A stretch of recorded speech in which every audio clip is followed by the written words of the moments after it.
Long-standing friend of the Latin America conferences, we're very pleased to introduce the Ambassador of Argentina, Alicia Castro.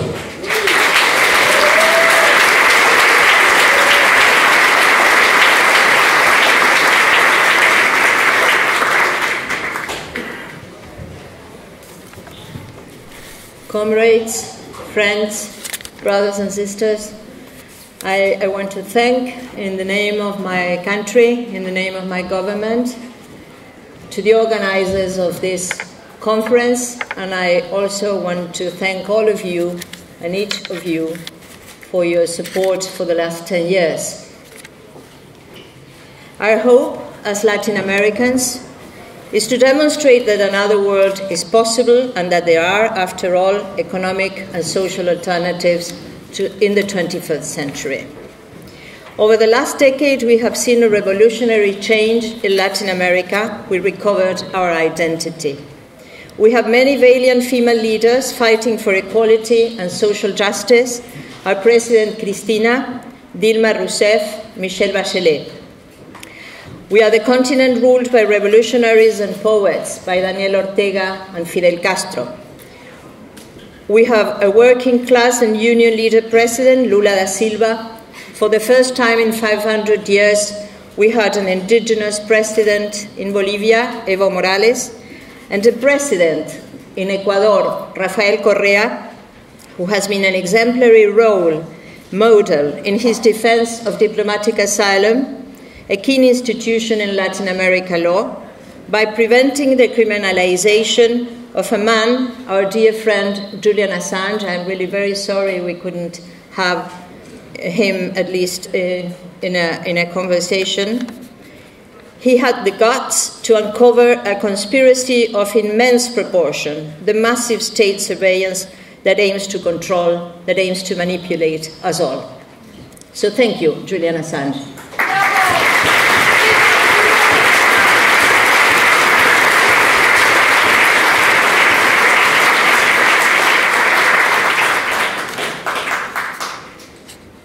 And Chelsea Manning, certainly. As in Latin America, we are now organized in new regional bodies like UNASUR, like the Community of Latin America and Caribbean States, CELAC, the first regional bloc with Cuba as a member, and which does not include the United States or Canada. This is a bloc determined to strengthen the self-esteem of our peoples, to forge its economic independence and exercise its political sovereignty, a bloc intended to promote a multipolar order to counter hegemony and unilateralism, and by establishing balance to be capable of securing peace to the universe, as Bolivar said. Above all, Latin America is a region of peace. We do not believe that war can resolve any dispute. We do not agree with foreign interventions. We do not believe in killing to impose a given political or economic system. We are aware that these are difficult times. I was talking with the Pope Francisco some days ago, because believe it or not, a Pope can call a mobile phone. And he was calling my mobile phone, and I was like, unknown number. He's done that twice already to me. And then I usually don't pick the mobile, but those 2 times, you see, those small miracles occur. So those 2 times I picked my mobile, and it was, hola, Embajadora Castro, sí, soy el Papa Francisco. I'm Pope Francis. Well, do you do this very often? Well, as often as I can, that's what he says.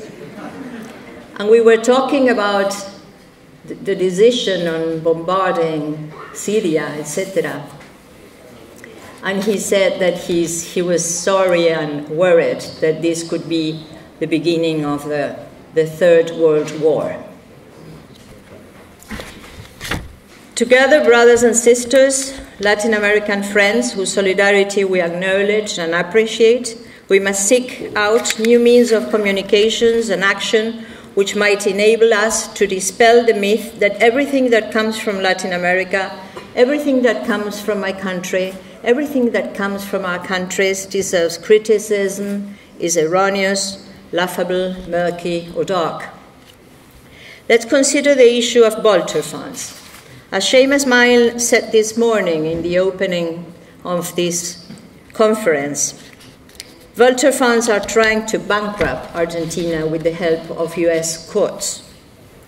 After Argentina's economic crisis, which was indeed the result of 10 years of neoliberal capitalist policies, and the debt default in 2001, the governments of Néstor Kirchner and Cristina Fernández de Kirchner successfully restructured 93% of its debt in 2005 and 2010. However, a small minority led by Volcker funds chose not to join the restructuring process and have systematically rejected all our government's offers.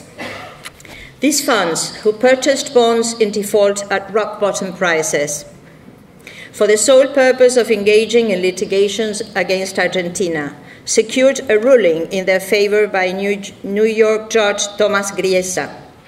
Paul Singer's NML fund, for example, paid in 2008 $48 million for defaulted bonds. Griesa's ruling ordered Argentina to pay this fund, NML fund, an amount of $832 million, which represents a gain of more than 1,600% in only 6 years. Usura. On the 16th of June 2014, the US Supreme Court declined Argentina's appeal, thus validating Griesa's ruling. Argentina then presented a demand against the United States government at the International Court of Justice, which was not accepted. The actual dilemma is, who will rule the international financial system? A group of raw speculators or sovereign states? This is one of our challenges. We want to thank the solidarity of 106 members of Parliament that last year passed an early day motion at British Parliament urging the British government to share its experience of legislating on Volcker funds with the US administration, bring forward proposals to prevent Volcker fund ignoring international agreed debt restructuring for Argentina and Greece, and support the creation of a fair, independent and transparent arbitration mechanism for sovereign debt. We want to thank the MPs, among others our dear friends Jeremy Corbyn and George Galloway,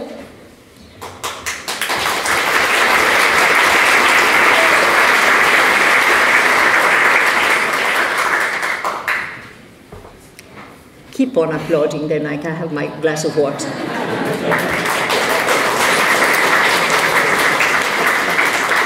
They deserve it. They are militants on every good cause.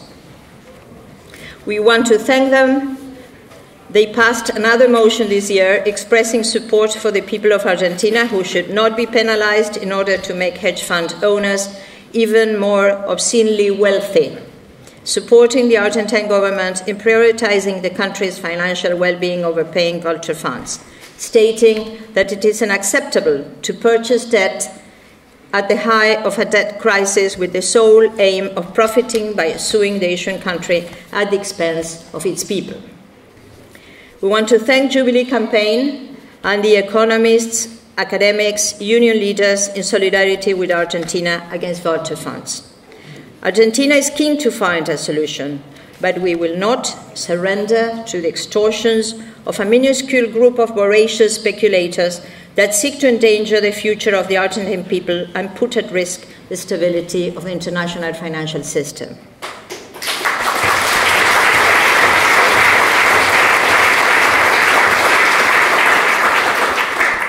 Through expensive media campaigns, the Volcker funds have tried to demonize Argentina by manipulating the facts.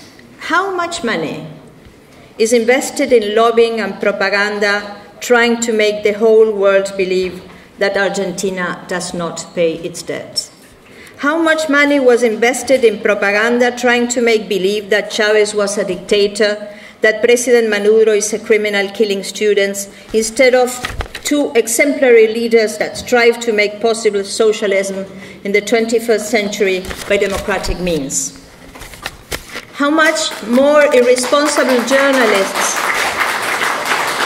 and politicians will label our popular governments as populists, to vilify them, to degrade them, instead of recognizing their effort, the effort of our peoples to bring social justice and to build a world of equals.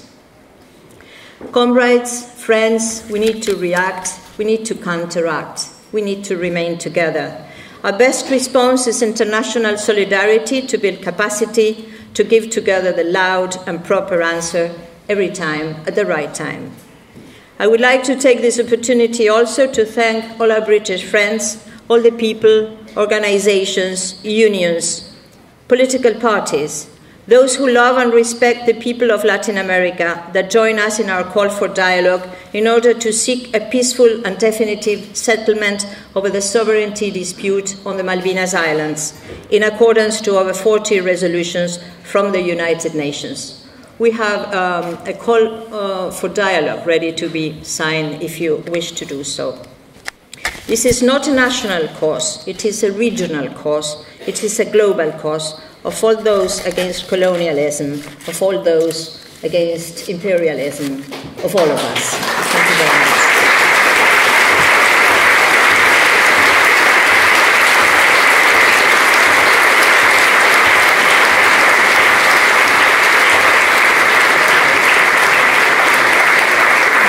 Thank you very much for that. I'm sure you will gather from the response of everyone here that there is full support for the campaign against the action of the vulture funds, and indeed also support for the initiative in relation to resolving the issue of the Las Malvinas in a way which deals with the heritage of colonialism, which sadly we still bear to some extent in Britain. But thank you very much indeed for that.